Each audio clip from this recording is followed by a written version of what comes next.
Pada materi sebelumnya, kalian telah belajar mengenai submateri pertama pada bab pertama tentang penerapan Pancasila dari masa ke masa. Dari materi tersebut, kalian bisa menyimpulkan sendiri bahwa penerapan nilai-nilai Pancasila cenderung berbeda-beda pada setiap masa ataupun orde. Sebagai generasi penerus bangsa, kalian bisa mengambil banyak pelajaran dari penerapan Pancasila dari masing-masing masa, di mana nantinya pelajaran tersebut bisa kalian gunakan sebagai sarana untuk lebih memahami dan mendalami tentang Pancasila. Nah, pada pertemuan hari ini, kita akan lanjut belajar ke submateri 2 pada bab pertama tentang dinamika nilai-nilai Pancasila sesuai dengan perkembangan zaman. Jadi, pada submateri 2 hari ini, kita akan membahas beberapa materi seperti: pertama, pengertian dinamika dan nilai; dua, hakikat ideologi; ketiga, pengertian dan ciri-ciri ideologi terbuka dan tertutup; keempat, fungsi ideologi; kelima, kedudukan Pancasila sebagai ideologi terbuka.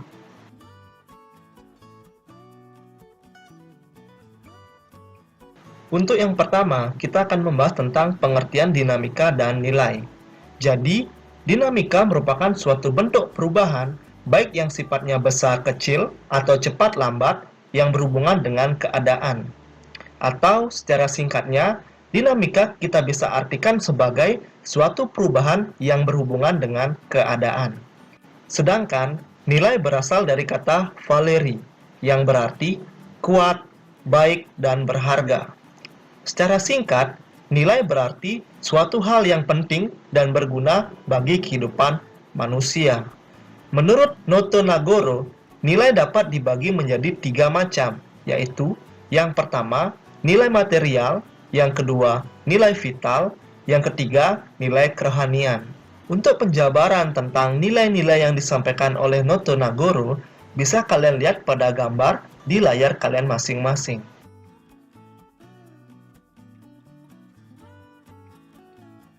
Selanjutnya, kita akan membahas tentang hakikat ideologi. Istilah ideologi berasal dari bahasa Yunani dan dibangun dari 2 kata, yaitu idea, yang berarti gagasan, konsep, pengertian dasar, dan cita-cita. Sedangkan kata logos berarti ilmu pengetahuan. Dengan demikian, dapat disimpulkan bahwa ideologi merupakan ilmu tentang pengertian-pengertian dasar. Secara umum, ideologi juga dapat dibedakan menjadi 2 jenis, yaitu ideologi terbuka dan ideologi tertutup. Adapun pengertian dan ciri-ciri dari ideologi terbuka dan tertutup yaitu sebagai berikut.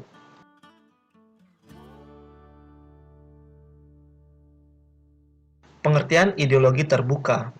Ideologi terbuka yaitu suatu ideologi yang mampu mengikuti perkembangan zaman dan bersifat dinamis, serta senantiasa mendorong terjadinya suatu perkembangan pemikiran baru tentang ideologi tersebut tanpa harus kehilangan jati dirinya.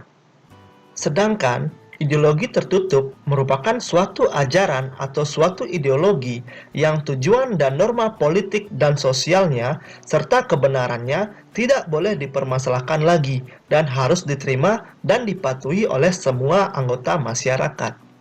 Selanjutnya, kita akan membahas tentang ciri-ciri ideologi terbuka. Adapun ciri khas ideologi terbuka yaitu sebagai berikut. Pertama, nilai dan cita-citanya diambil dari keyakinan masyarakat itu sendiri. Kedua, dasar pemikirannya merupakan hasil musyawarah bersama. Ketiga, sistem pemikirannya terbuka dan senantiasa berkembang. Keempat, diciptakan oleh masyarakat itu sendiri. Ciri-ciri ideologi tertutup. Adapun ciri khas ideologi tertutup yaitu sebagai berikut. Yang pertama, nilai dan cita-citanya diambil dari luar keyakinan masyarakat itu sendiri. Kedua, dasar pemikirannya merupakan keyakinan dari perseorangan atau sekelompok orang. Ketiga, sistem pemikirannya yang cenderung tertutup. Keempat, diciptakan oleh negara dan wajib untuk diikuti oleh seluruh masyarakat.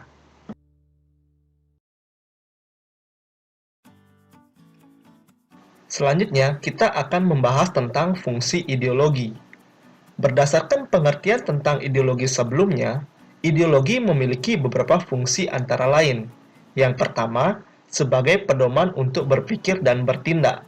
Kedua, menjadi upaya untuk menyelesaikan masalah. Dan ketiga, menjadi motivasi dalam mencapai tujuan.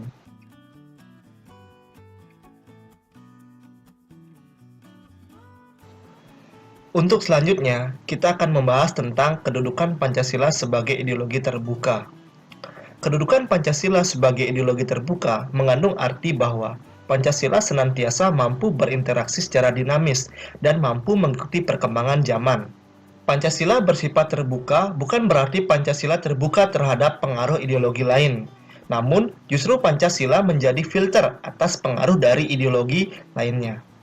Meskipun ideologi Pancasila bersifat terbuka, namun keterbukaan ideologi Pancasila harus selalu memperhatikan beberapa hal, yaitu: pertama, stabilitas nasional yang dinamis. Kedua, larangan untuk memasukkan nilai ideologi Marxisme, Leninisme, dan juga komunisme. Ketiga, mencegah berkembangnya paham liberal. Keempat, penciptaan norma harus melalui kesepakatan bersama.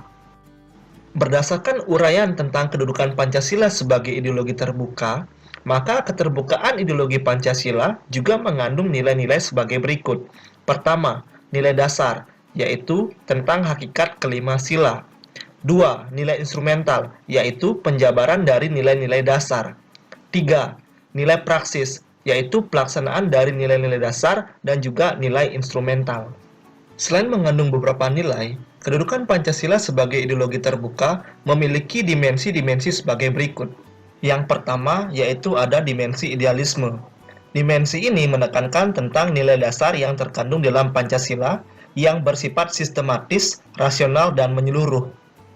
Yang kedua ada dimensi normatif yang mengandung pengertian bahwa nilai-nilai yang terkandung dalam Pancasila perlu dijabarkan dalam suatu sistem norma. Dan yang ketiga, ada dimensi realitas, yaitu mengandung makna bahwa suatu ideologi harus mampu mencerminkan realitas kehidupan yang berkembang di masyarakat. Sekian dulu ya untuk video hari ini. Sampai berjumpa di video berikutnya dengan materi pembelajaran lainnya. Selamat belajar dan terima kasih.